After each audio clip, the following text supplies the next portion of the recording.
Good morning, church.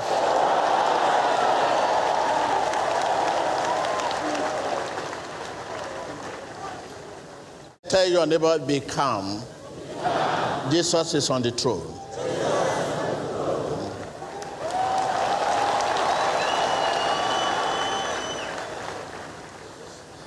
Hallelujah.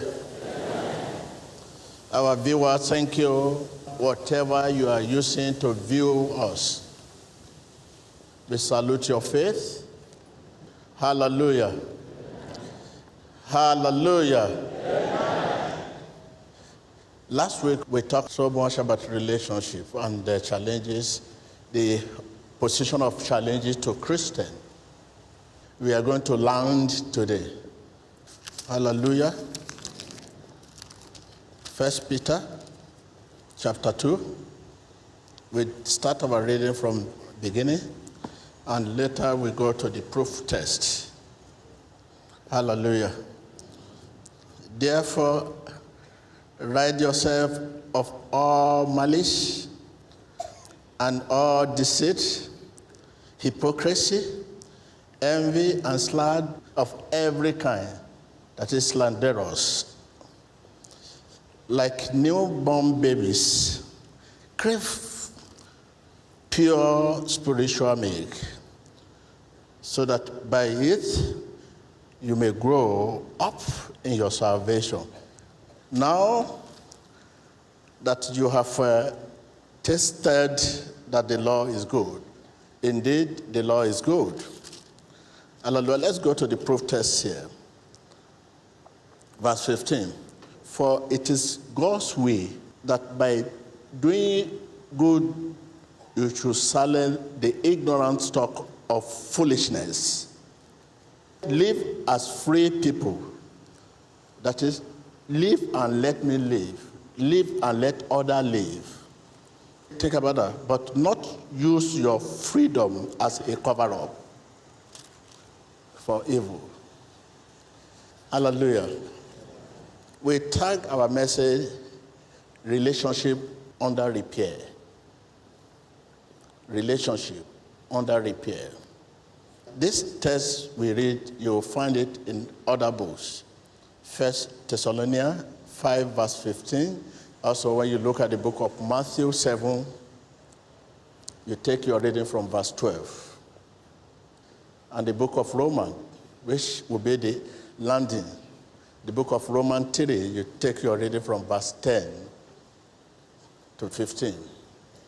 Our relationship is under repair, which everyone can agree with me. Your relationship, everyone, you agree with me, your relationship is under repair. It's not yet repaired completely, but under. Just like a vehicle you use and you discover a fault, you have to give it to the mechanic. So when you ask, where's my vehicle? It's under repair. Where is my car? Under repair. We don't have to look far to find things we do not like in our society. Take note of that. We don't have to look far to find things we do not like in this our society.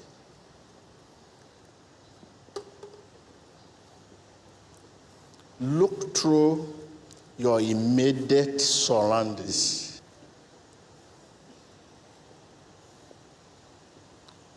And what you may see seems to be frightening. Seems to be frightening. Immediate, just look at your body, if not because you are in the church, outside there at the bus stop, your market, anywhere. If you just stand, looking at your immediate surrounding, you probably see someone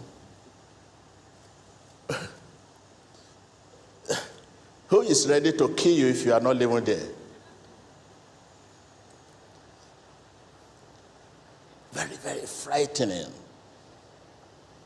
Economic oppression, poverty everywhere.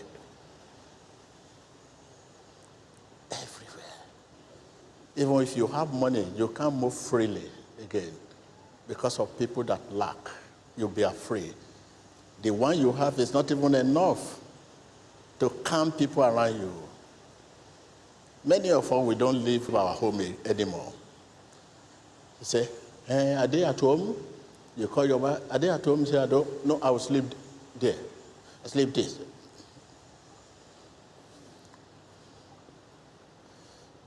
Political oppression.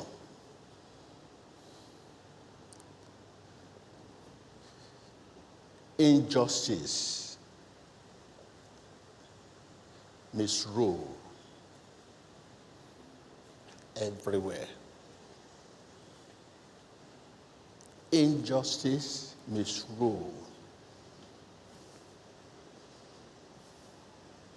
You hear some people say, will I vote?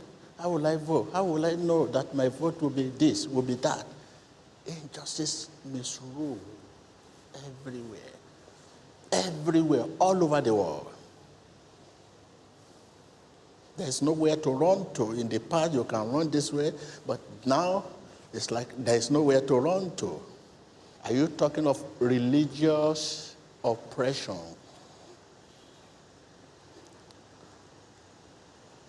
Intolerance and violence. You just go anywhere and say, are you so? What religion you belong? Are you this? Are you a Christian? Everywhere. Fear. Institutionalized corruption. Everywhere. That is why that book of Peter said, by doing good, you will silence the bad people around you. In the face of all this, let us be known as people who are for good, not just against the bad. Don't continue busy talking, hey, it's not good, it's not good. If it's not good, what have you done to change the bad you see? If care is not taken, people will see you as a complainer.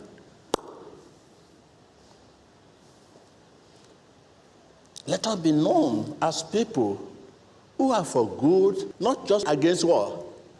Bad. Because it's temptation, everything. I mean, we Christian today, you just see temptation everywhere. Temptation everywhere.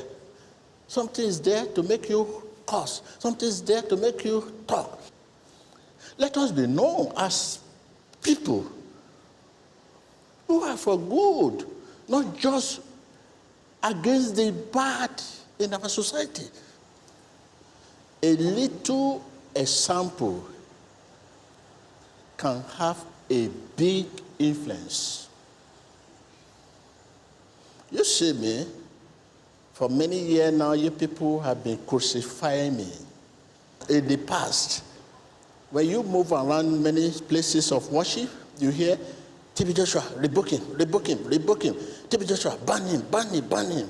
I was not engaged in you are not good, ban him. We are not banned, but you keep banned. But here, we keep doing what is right to change the bad we have seen.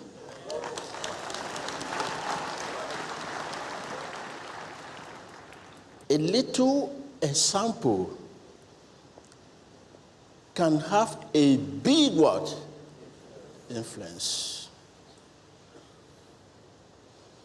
Instead of being against your neighbor because of bad behavior, bad character, we should try to do what is right to help improve.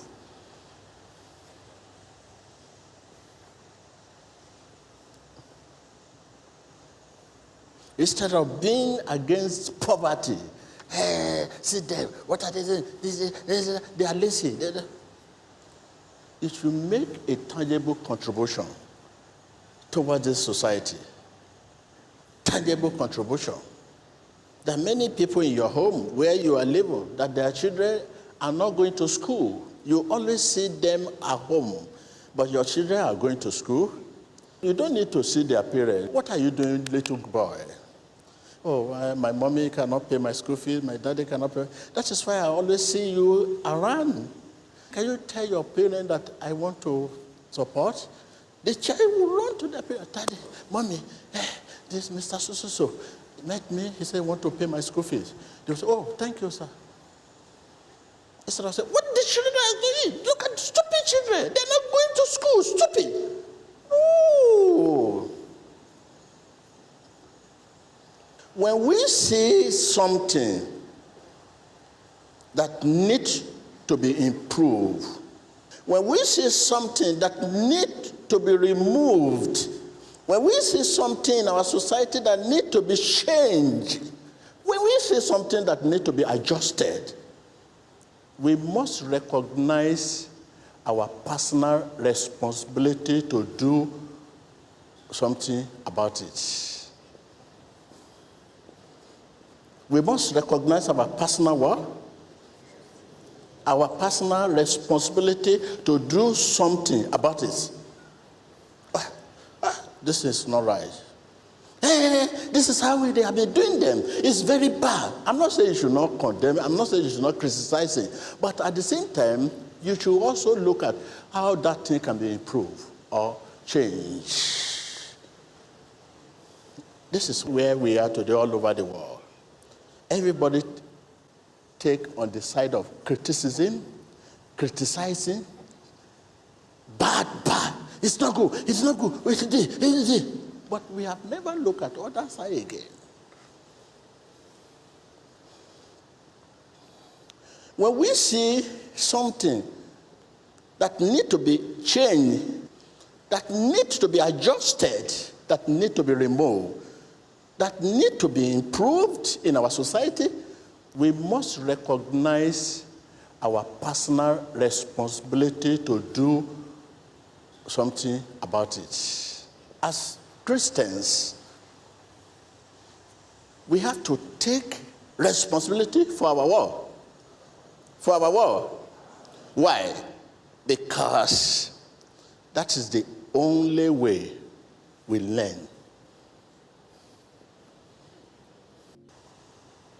After leaving the service today, you see many things under the chair, biscuit, whatever we eat, we drop it. You just leave it. You see some people are coming to clean the church.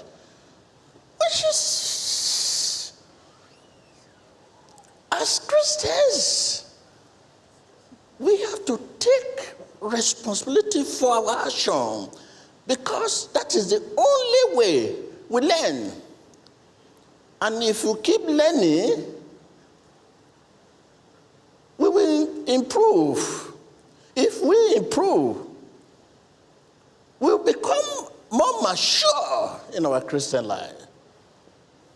And in time, we will earn the right to operate on the level we deserve. You have not operated on the level you deserve. That is why you want to do something. I don't understand my dream. I don't know whether I should do this or no.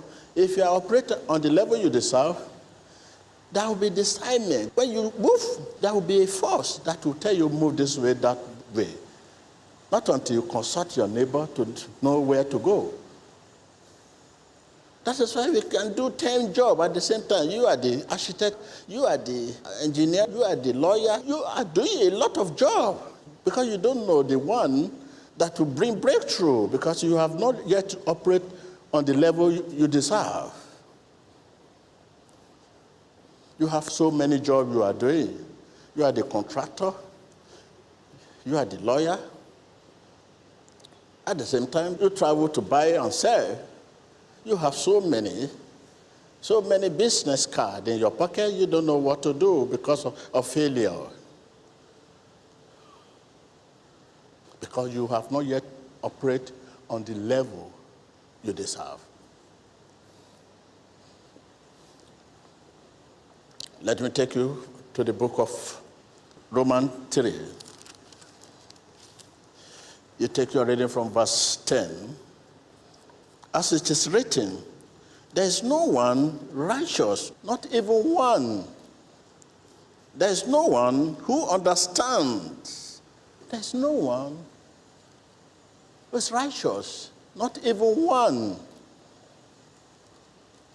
All are falling short of the glory of God. If that is the case, it means in this life, we are going to make mistakes. When we do, as Christians, we must understand that mistakes are correctable. We must think about what we did. Yesterday, oh my God. You must think about what you did. Reflect and ask yourself, is this kind of person I want to be? A liar. Is this who I am? A killer. A destroyer. And so on and so forth. Reflect and ask yourself, is this kind of person I want to be? A liar, a destroyer, a smoker, a drunkard? As a Christian, is this who I am? Examine our life is a good thing. Tell your neighbor. I can hear you. That is the key Jesus has given us. Others, they don't examine their life. That is why they do more of that mistake. But as true Christians, we examine our life. It's a good thing. Few things are more dangerous than a person with an unexamined life. Few things are more dangerous than a person with an unexamined life. Tell your neighbor, examine your life. Examine your life. Again and again. Examine your life. Yes. Is this kind of person I want to be? A liar, a murderer, a this, a that. Is this who I am? Let me quickly take you to the church note of Apostle Paul to Philemon. That is the book of Philemon, 1 verse 8 to 19. That will be your manual to help you strengthen your relationship. The question you need to ask yourself, are you easily get along with people, or are you guilty of the following I'm about to mention concerning the church notes to Philemon? Ask yourself, are you easily get along with people? Ask your neighbor. Or you are a type criticizing instead of praising. No matter what you do, so far you are not the one, you criticize. There's nothing good to you, so far you are not the one that did it. Or you are the type that criticizing instead of praising. Instead of giving a tap, good, it's wonderful. Since you are not the one that did it, no, this one is not good, it's not good, you are the type. Are you criticizing instead of praising? Using insensitive word.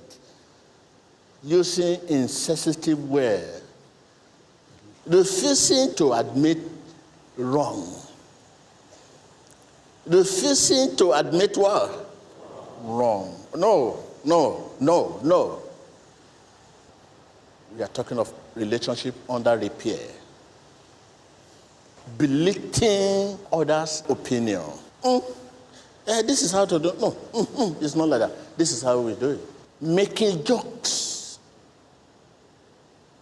at others' expense. making jokes at others' expense, not listening to others. This kind of attitude